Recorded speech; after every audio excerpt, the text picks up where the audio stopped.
I have finally reached the point of being able to answer the question that I am asking: why does God hate the poor?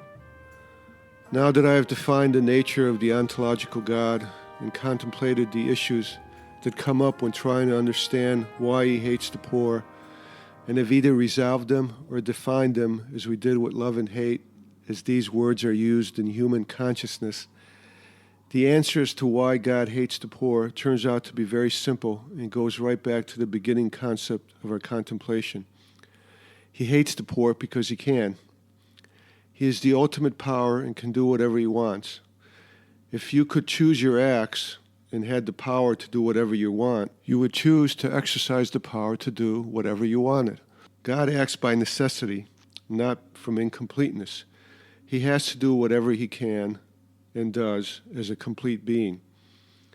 It sounds as if we are getting into matters of which one cannot speak logically, and wherefore of which we should be silent. But given the importance of this issue and the time spent on contemplating it, I want to remind anyone, if anyone is listening, that pure logic is not the end-all tool for truth and illusion, as discussed in the Truth and Illusion episodes.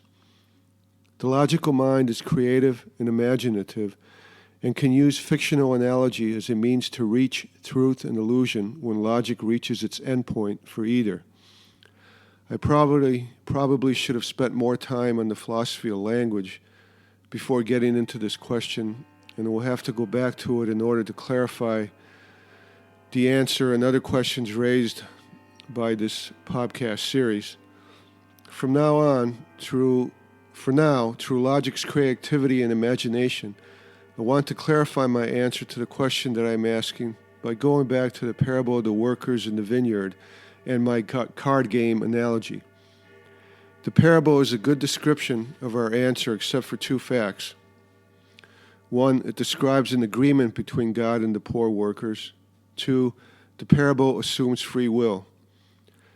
The parable justifies God's hate of the workers who worked all day for Him by saying they were offered a deal to work all day for a denarius, accepted the deal, got the deal, and therefore have nothing to complain about.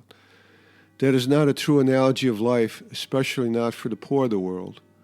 God, the vineyard owner, not only creates the vineyard, or cards of the game of life, but also created the workers, the players, the pay, ante, the vineyard, game, and also knows the work needed to be done better than anyone, and the results of the hands or the work at the end of the day. He designed the pay scale and odds so that only a small percentage of people will win at the expense of many others, and He knows who the winners will be.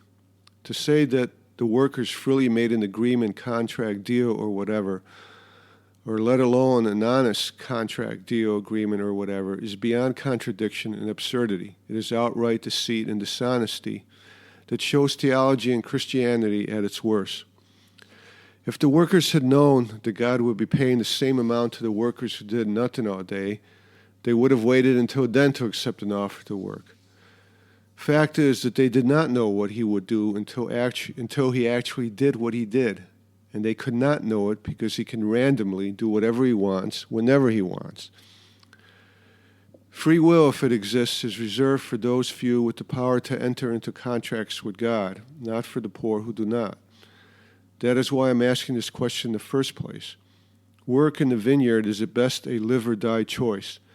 If this is how Christian theology or any theology defines free will, then maybe there is free will for the poor, but otherwise there is none.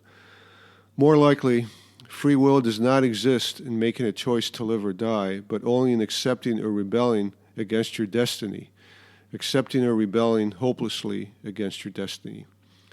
The true nature of the answer is that God's hatred of the poor is completely, non-deterministically random. There is no reason, justification, or whatever for it. It is simply an exercise of the pure power of God, which is the true nature of God. God is power, the ultimate power of this or any reality, the reason there is something instead of nothing.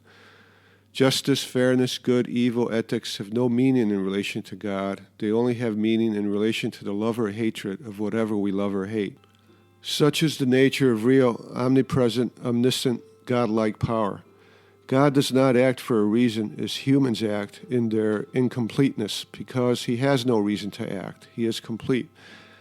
This is the reality that the powers that be, those that God loves, know and want to hide from the poor to keep them in their place. God is power. To seek power is to seek God. The Big Brother of 1984 is God. George Orwell ends 1984 with the character Winston ending his quotation, self-willed exile from the loving breast, close quotation, and accepts death not with rebellion, but only with 2 tears, realizing, quotation, it is all right, everything was all right, the struggle was finished. He had won the victory over himself. He loved Big Brother, close quotation. The powers that be try to make power seem to be some kind of inhuman evil act to be avoided. But it is not. It is the essence of humanity to seek power just as it is with all reality, organic or inorganic, matter or energy. The search for power is the search for God, either to be with God or to become a God, and cannot be avoided if we are living humans. If the New Testament ended at the crucifixion, there would be no Christianity, no Christian saints who reject all worldly power. It ends with the power of the resurrection, the promise of unity with the ultimate power of all realities. I have answered the question at issue in large part, but not completely. When I started this contemplation, part of my question was what do we do with the answer? Given God's hatred of the poor, what do we do about it, if anything? What should God be doing about it, if anything? In the presence of the indifference of the universe and its lack of meaning for the poor and for God's hatred of the poor, what difference does the answer make? Paraphrasing Dostoevsky and Camus, should we accept the hope of a reward from God of happiness as compensation for a single moment of human suffering? Or, as the ultimate act of human power against the random power of God, should we spit in his face and reject God and thus become a God ourselves, not by being the reason for there being something instead of nothing, as God is, but by being the reason for there being nothing instead of something, and even try to take as many as I can into that nothingness as a further act of godlike power. I cannot make something out of nothing, but I sure can make nothing out of something. This is not an ethical question that can be answered by society. Society, controlled by the powers that be, will always choose life, essentially, will choose to continue its power over others and its search for power as an end in itself. As I delineated in the prologue episodes to the question, ethics is the problem that we are dealing with. Ethics is a set of rules created by those in power to stay in power, at best in its individual sense. Once you find something to love, if you have the power to do it, one creates ethics to maintain and have that object of love prosper at the expense of anyone who disagrees with you. Something is ethical if it succeeds in giving you power to define ethics. For the ultimate powers that be, this power is an end in itself, and the ought is simply a camouflage for their real goal. Only a very few have this power. The vast majority of humans at any given time, if they choose life, are forced to live their lives in compliance with the will of the powers that be. These are the poor who must live their lives without free will, without spiritual wealth, and usually without at least relative material wealth. So we can forget about ethics as a serious subject of contemplation. The remaining issue of what to do about the reason for God's hatred of the poor is a moral question to be answered by any individual who can ask it. But this moral question presents further problems. Individual morality seems to imply a private language because the individual decides the meaning of what is or is not moral. However, private language seems to be a meaningless concept. I will need to define a philosophy of language before I can go deeply into this moral question. Before doing so, I want to describe in as much ontological detail and meaning as possible the nature of this moral question.